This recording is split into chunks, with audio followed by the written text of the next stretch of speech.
Hi, I'm JL Fields with the Center for Creative Leadership, and I'm here to talk to you about quick and easy ways to add more beans and legumes into your plant-based diet. A lot of us grew up with meat as the centerpiece on our plate. I did. I'm from Iowa, and it always started with meat. Then there were some potatoes, and occasionally we'd have a salad, usually in January when mom and dad went on a diet. So when I went vegetarian and then plant-based, I had to rethink my plate. And the game changer was realizing that legumes and beans can fill that spot on your plate, because it's not exactly what you think. Okay, we know beans and legumes, so chickpeas and black beans and navy beans and red beans. There's lentils. Did you know that quinoa is considered an honorary legume? So you could have a quinoa salad and you're getting in a bean or a legume. Peanuts are legumes. Have a peanut butter and jelly sandwich, you just had beans for lunch. So there are really easy ways to do it, and then there are ways to really kind of make it fancy and fun without a lot of time, and I'm going to show you two of them today. I'm going to be showing you how to make a very quick Mediterranean beans with greens dish that is perfect for dinner and great for entertaining and very, very fast. And I'm going to show you how to make a not tuna sandwich where the star is the chickpea. I'm going to do both at the same time. We'll see how this goes. I'm going to start with dinner just because it needs to cook a little bit longer. So you start with, did I mention this is quick and easy? This is my confession. Actually, it's canned everything. These are stewed or diced tomatoes that already have basil and oregano in it because I'm what's called a lazy cook. I like to eat healthy. I love delicious food. I don't want to spend my life in the kitchen. So I start with the canned tomatoes. They have the oregano, they have the basil in it, and then I'm going to add some veggie broth, about a half a cup. And then I'm going to add canned beans. Any kind of bean is great. I love cannellinis or northern navy beans. They're wonderful in this. It's very Mediterranean. And you can cook your own beans, of course, but these are canned. And then what I consider the star of this dish, olives. So notice that in this particular mixture we have going on, there's no need to add salt and there's no need to add oil because we've got olives that have a nice sodium flavor anyway. And they're natural and yummy fat. So while that's going, I'm gonna let that simmer and we're gonna switch over to the not tuna salad, or what I call chickpea salad. So this is so simple. First off, think about your favorite tuna salad growing up if you liked tuna salad. If you ate chicken salad, think about that. Whatever the ingredients were, use them. So recipes, as far as I'm concerned, are simply a guide for inspiration. I don't know about you, but when I look at a recipe, I actually don't follow it. I look at it and go, good idea, and now I'm going to change the following 3 things. So I will not be offended if you want to do this differently. This is how I had tuna salad growing up. So first we start with the chickpeas. Notice I'm putting it in a food processor. And the reason I'm putting it in a food processor is I'm just going to pulse it really quickly to make it start to flake, so it kind of has that flakiness of a tuna. So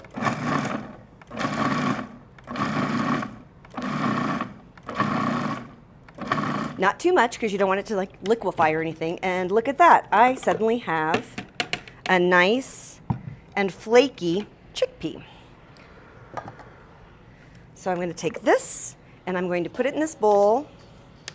And I might even hold that bowl up so you can kind of see the consistency of the chickpea because it's really fun and probably a little surprising. So if you look at that, you're going to be able to see the flakiness of the chickpea. So this has become the base. So now I'm going to use veganaise. Veganaise? That's right. It's a vegan mayonnaise. There's also a brand called Nayonaise. You can find these in almost any store these days. So I'm going to put a little bit of my vegan mayo in. And then I'm going to add celery, because that's how my mom did it. Onion, because why not? Sweet relish, that's how we did it in my house.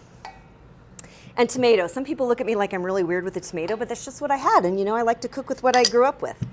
But then here are the things that make it a little bit more like that tuna, but not tuna, is I'm going to use dulse flakes. Dulse flakes are a seaweed. So think about it. Fish are in the sea, seaweeds are in the sea, seaweeds are plant-based. And they give you that smell that's familiar. So I'm just going to use a little bit of the dulse flakes to kind of give it that seaweed flavor. And seaweed is actually terrific for you on a plant-based diet. So you're going to want to try that. Then I'm going to use black salt, which I know, I'm not wrong. It's pink, but it's actually black salt. And the reason I use it is because it gives it a bit of a sulfur scent and aroma. And you might think that sounds weird, but it's going to remind you a little bit of an egg salad if you think about it. Okay, so I just put eggs and no tuna together in one salad, but that's how I roll. So we're just going to mix this up really quickly. You can serve this up right away, which I'm going to do for my lovely friends in the audience. But if you're going to have people over, mix it up and then put it in an airtight container and let it sit in the refrigerator for an hour or so and let all those all the flavors come together, and it's just going to be wonderful, and people are going to be so surprised. I live in what we call a multivore house.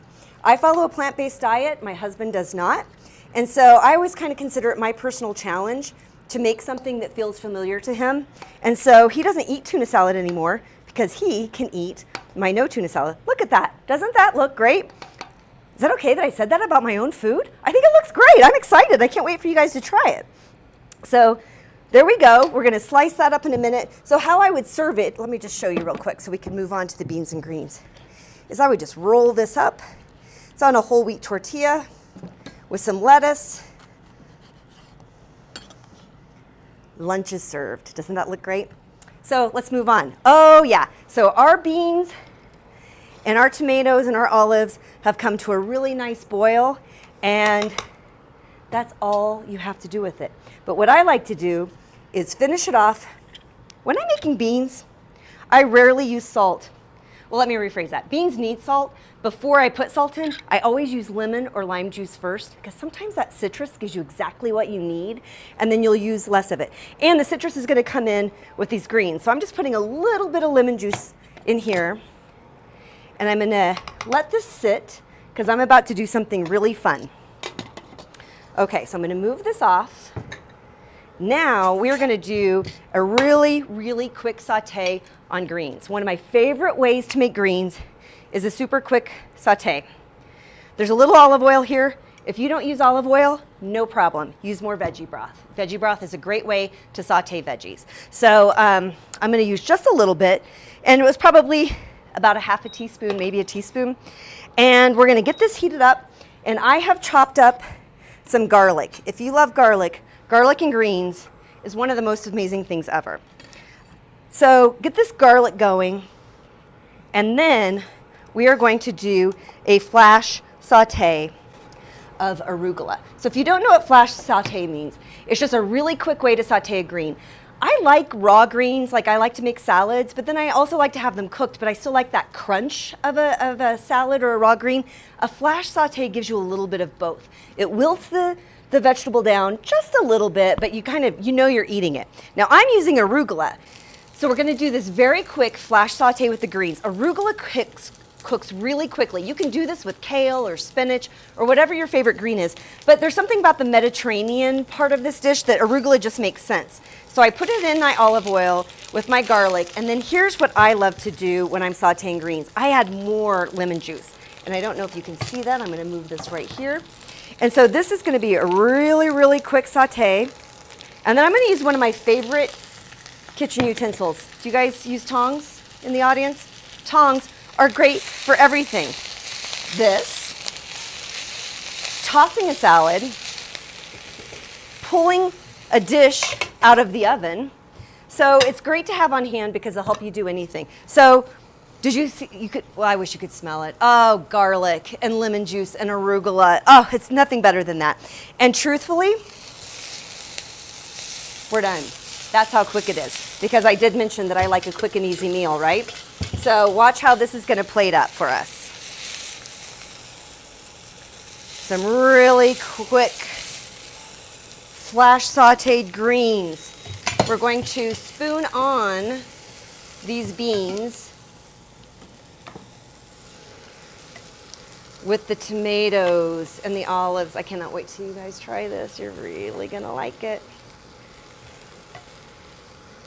I hope you noticed that that was a less than 10-minute meal. You have greens, you have beans, you have tomatoes, and if you want, you can serve this over a hearty cooked grain, like pearled barley or farro, both Italian grains, are a perfect way to finish off this Mediterranean dish. So there you go. Enjoy.